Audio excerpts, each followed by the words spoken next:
और ये अजवाइन खाओ, आपके पेट की गैस खत्म हो जाएगी। और ये 3500 साल से वैसे का वैसा ही है। अजवाइन खाओ तो गैस खत्म होती ही है। कभी भी आप करके देख लो। आप में से किसी को भी बहुत गैस बनती हो, पेट में एसिडिटी की तकलीफ हो, आज से शुरू कर दो। आप खाना खाया तो उसमें ध्यान रखो अजवाइन ज्यादा रहे, दाल में, सब्जी में, वगैरह वगैरह। और अगर नहीं कर पा रहे हैं तो खाना खत्म करते ही थोड़ी अजवाइन खा लो। अजवाइन ज्यादा तकलीफ ना कर दे, उसका बैलेंस है काले नमक के साथ। तो थोड़ा अजवाइन और काला नमक मिला के हर खाने के बाद खा के देख लो।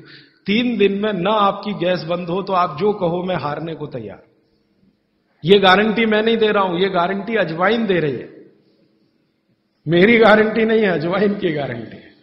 तो वो कहते हैं भागवत जी की पित्त को सम रखने के लिए हमारे रसोई में घी के बाद जो दूसरी चीज है वो है अजवाइन।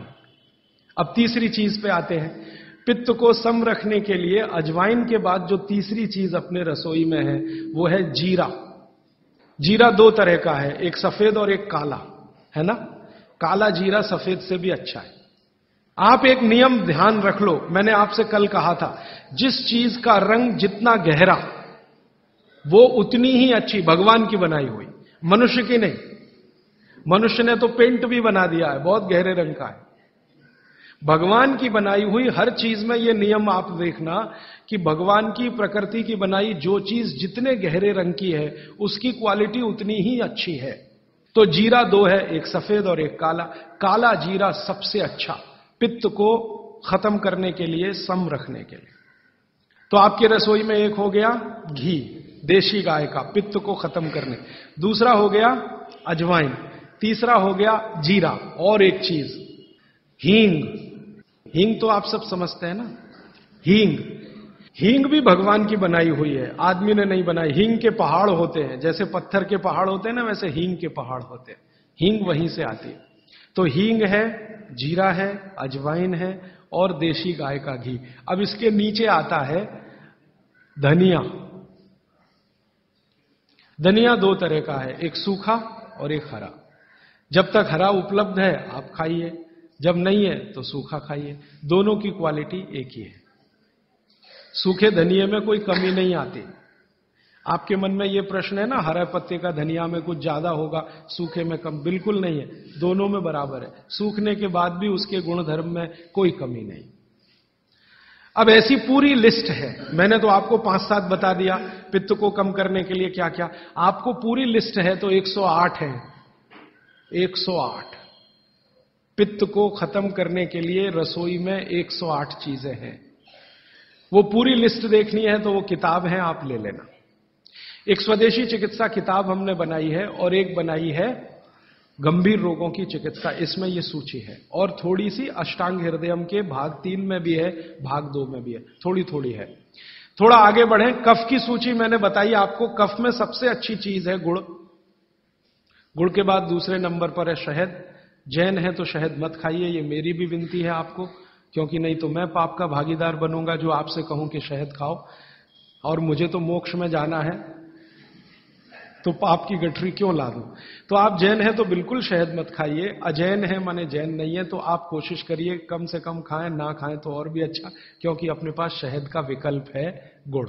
जब गुड़ न रहे तब सोचें। इसी तरह कफ को कम करने की और क्या चीज है अपने रसोई में। कफ को कम करने की दूसरी जो सबसे अच्छी चीज बताई भागवत जी ने वो है सौंठ। सौंठ, सौंठ का ही एक दूसरा रूप है अदरक। अदरक से अच्छी है सौंठ। कारण क्या है, अदरक जब सूख जाता है तभी सौंठ बनती है, और अदरक का सूखने के बाद गुण बढ़ जाता है। हां, ताजा अदरक है ना, उसका गुण जितना नहीं है, सूखे हुए अदरक माने सौंठ का गुण लगभग 100 गुना बढ़ता है।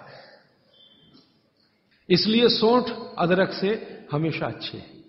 तो कफ खत्म करने के लिए रसोई घर में एक हो गया गुड़, दूसरी हो सौंठ, सौंठ का ऑब्लिक अदरक। अब तीसरी चीज जो सबसे अच्छी, पान। पान माने पान का पत्ता, जो आप पान खाते हैं ना, पान, ये कफ दूर करने की सबसे उत्तम औषधि। लेकिन पान भी वही चक्कर आएगा। कौन सा पान, जो गहरे रंग का। हर चीज में ये नियम है, गहरे रंग का। गहरे रंग का आप उसको कहो जी देशी पान, तो देशी पान। गहरे रंग का पान जिसका रंग बहुत गहरा हरा, एकदम काला जैसा हो तो और भी अच्छा। ये पान कफ नाशक है, बहुत ही जबरदस्त चीज है ये पान। और पान और सौंठ का बेस्ट कॉम्बिनेशन है। पान खा रहे हैं तो सौंठ डाल के खा सकते हैं, अदरक डाल के खा सकते हैं। जैन है तो सौंठ खाइए, नहीं है तो अदरक खाइए। पान, अदरक, सौंठ और ऊपर से आया गुड़। गुड़ भी मिला के पान में खाया जा सकता है। वो आप डालते ना गुलकंद, गुलकंद, गुलकंद। गुलकंद माने क्या है? गुलाब के फूल, उसकी पंखुड़ियां, उसका तो रस या उसका कुछ प्रिपरेशन प्रोसेस से, ये भी सबसे ज्यादा कफ नाशक है। अब आप देखो, जो जो चीजें पान में पड़ रही हैं वो सब कफ नाशक हैं। पान बनाने वाले सब बाघभट्ट के चेले, बिना जाने ये काम कर रहे हैं। गुलकंद आपको पान में डाल के दे रहे हैं। सौंफ, सौंफ, सौंफ, ये भी कफ नाशक है, सौंफ। फिर उसके आगे मैं बता रहा हूं प्रायोरिटी से, सबसे अच्छा कफ नाशक गुड़, फिर उसके नीचे, फिर उसके नीचे। अब सौंफ के नीचे जिसका नंबर है वो है लौंग। लवंग कहिए, लौंग कहिए, और ऐसे ही ये सूची बढ़ाते जाए तो इसमें करीब 100 चीजें हैं जो कफ नाशक हैं हमारे रसोई में। ठीक है, अब आ जाइए वात पर। वात पर मैंने सबसे अच्छी चीज बता दी है तेल, शुद्ध तेल। शुद्ध तेल वात नाशक है। और अब जो दूसरी बात मैं कहने जा रहा हूं, इसको मैं संक्षेप में उपसंहार के रूप में कह रहा हूं कि जिन चीजों में भी पानी की मात्रा ज्यादा हो वो सभी वातनाशक हैं। जिन चीजों में भी पानी की मात्रा ज्यादा हो वो सभी वातनाशक है। जैसे दूध, आप जानते हैं दूध में तो सबसे ज्यादा पानी ही है ना।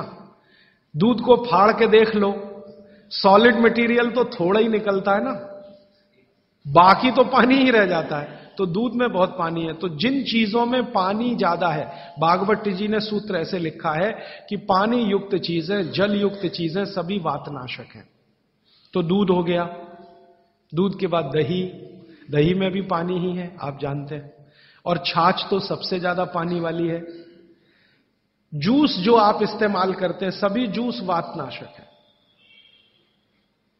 सभी जूस, संतरे का, मौसम्मी का, गन्ने का तो बहुत ही अच्छा है, अंगूर का, टमाटर का, वगैरह वगैरह, ये सब जूस वातनाशक है। तो सब तरह के जूस, दूध, दही, छाछ, ये सब वातनाशक चीजें हमारे घरों में हैं। अब आखिरी चीज भागवत जी कहते हैं कि वातनाशक, पित्तनाशक और कफनाशक ऐसी चीजें दुनिया में एक साथ मिले हैं, बहुत रेयर, बहुत रेयर। वो कहते हैं कि बहुत चीजें दुनिया में हैं, कोई वात का नाश करेगा, कोई पित्त का, कोई कफ का, लेकिन कोई ऐसी चीजें भी अपने रसोई में हैं जो तीनों को नाश कर सकते हैं। उनमें से नंबर 1 है आंवला। आंवला। फिर दूसरा है हरडे, और तीसरा है बहेड़ा, और तीनों मिला के बनता है त्रिफला। ये जो त्रिफला है ना, भागवत जी इसकी इतनी बढ़ाई करते हैं, इतनी प्रशंसा उन्होंने लिखी है कि खाली त्रिफला पर ही उनके 120 से ज्यादा सूत्र हैं। 120 से ज्यादा अकेले त्रिफला पर। त्रिफला को इसके साथ खाओ, त्रिफला को उसके साथ खाओ, त्रिफला को ऐसे खाओ, त्रिफला को 120 से ज्यादा सूत्र है अकेले त्रिफला पर। और वो ये कहते हैं कि ये जो त्रिफला है, इसमें सबसे अच्छा फल आंवला, फिर बहेड़ा, फिर हरडे, ये सबसे दुनिया में अद्भुत चीज है। लेकिन इसकी मात्रा के बारे में उन्होंने जो कहा है वो ध्यान रखिए। ज्यादातर लोग त्रिफला इस्तेमाल करते हैं, करिए, बहुत अच्छा है, लेकिन मात्रा ध्यान रखिए। हम क्या करते हैं कि हर, बहेड़ा, आंवला तीनों बराबर मात्रा में मिला के त्रिफला बनाते हैं। वो कहते हैं कि ये उतना उपयोगी नहीं है, और हमने करके भी देखा। वो कहते हैं कि त्रिफला सबसे अच्छा होता है 1, 2, 3 के अनुपात में। पहला है हरडे 1 अनुपात, दूसरा है बहेड़ा 2 अनुपात, और तीसरा है आंवला 3 अनुपात। अब इसको मात्रा में कहूं, अगर त्रिफला बनाना है तो हरडे लेना 100 ग्राम, बहेड़ा लेना 200 ग्राम, और आंवला लेना 300 ग्राम। तो ये 100, 200, 300 ग्राम की मात्रा में आप जो त्रिफला चूर्ण तैयार करेंगे, वो कहते हैं ये अद्भुत है, वात पित्त कफ तीनों का नाश करता है, तीनों का। अब वात पित्त कफ तीनों से आप अगर ग्रसित हैं तो आप त्रिफला जरूर लीजिए। कैसे लाएं? त्रिफला लेने के 2 नियम बताए उन्होंने, एक रात को और एक सवेरे। सवेरे का नियम उनका यह है कि सवेरे सवेरे अगर त्रिफला खाएं तो गुड़ के साथ, नहीं तो शहद के साथ, गुड़ या शहद। वैसे ही आप तय कर लीजिए, जैन हैं तो गुड़, अजैन है तो शहद। तो सवेरे का त्रिफला खाएं तो गुड़ या शहद के साथ, रात का त्रिफला खाएं तो दूध के साथ या गर्म पानी के साथ। त्रिफला तो एक ही है ना, सवेरे भी त्रिफला ही खा रहे हैं, रात को भी। लेकिन बागवती जी कहते हैं असर अलग अलग है दोनों के। रात को जो आप त्रिफला खाएंगे दूध के साथ या गर्म पानी के साथ, तो ये त्रिफला रेचक है। रेचक शब्द उन्होंने इस्तेमाल, रेचक माने पेट को साफ करने वाला, बड़ी आंत की सफाई करने वाला, शरीर के सब अंगों की सफाई करने वाला, झाड़ू लगाने वाला जो व्यक्ति, वो रेचक। तो कहते हैं रात को अगर त्रिफला आप ले रहे हैं दूध के साथ या गर्म पानी के साथ, तो ये रेचक है, माने ये एक ही काम सबसे ज्यादा करेगा कि आपकी कब्जियत मिटा देगा। कितनी भी पुरानी कब्जियत है मिटा देगा, 40 साल पुरानी भी मिटा देगा रात को। और जो दिन को त्रिफला खाया सवेरे गुड़ के साथ, तो वो कहते हैं ये पोषक है।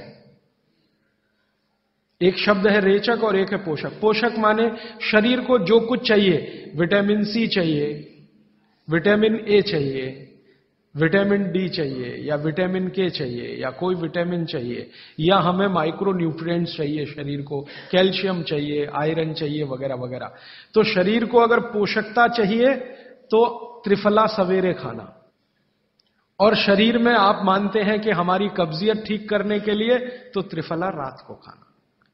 दोनों समय के त्रिफले में बिल्कुल अलग तरह के परिणाम आते हैं। तो जो कहें हम तो स्वस्थ हैं जी, तो सवेरे ही त्रिफला खाओ स्वस्थ हैं तो, और जो कुछ बीमारियां हैं आपको तो रात को खाओ। ठीक है? मात्रा ध्यान रखना, 1, 2, 3 सम मात्रा का त्रिफला बहुत रेयर केस में इस्तेमाल होता है। 1 या 2 ही बीमारी हैं। अभी मैंने एक जगह इस्तेमाल किया था, एक वैज्ञानिक हैं, भाभा एटॉमिक रिसर्च सेंटर में काम करते हैं, उनको एक बीमारी हुई रेडिएशन से। रेडिएशन आप जानते हैं सभी एटॉमिक सेंटर में। तो उनका पूरा शरीर सड़ गया, एकदम सड़ गया, जगह जगह घाव, जगह जगह, और उसमें से खून निकलता, मवाद निकलता। वो बेचारे इतने परेशान, इतने हैरान, कहां कहां जा जाके, अमेरिका, कनाडा, सब जगह, कुछ इलाज हुआ नहीं, कोई रिलीफ मिला नहीं। कपड़ा भी नहीं पहन सकते, ऐसी स्थिति थी, हमेशा नंगे बदन रहते थे। तो ऐसे ही किसी ने मुझे उनके बारे में बताया। बंबई तो मैं अक्सर जाता रहता हूं कि राजीव भाई एक ऐसे व्यक्ति हैं, तो मैं उनको गया था मिलने और देखने। तो मैंने देखा सच में हालत बहुत खराब थी। तब मैंने उनसे कहा कि आप बहुत परेशान हैं। हाँ बहुत परेशान हूं, दवा सब काम लेके देख ली, कुछ उपयोग होता नहीं। मैंने कहा मैं होम्योपैथी दूं? उन्होंने कहा होम्योपैथी मैं नहीं लेना चाहता। तो मैं पूछा चलो आप फिर एक काम करो, त्रिफला चूर्ण खाओ बस, और कुछ मत करो। तो उन्होंने त्रिफला चूर्ण शुरू किया। ये मैंने बताया 1, 2, 3 शुरू किया। 3-4 महीने में रिजल्ट बहुत थोड़ा आया, थोड़ा आया। फिर मैंने कहा मात्रा बदल के देखते हैं, मात्रा बदल के देखते हैं।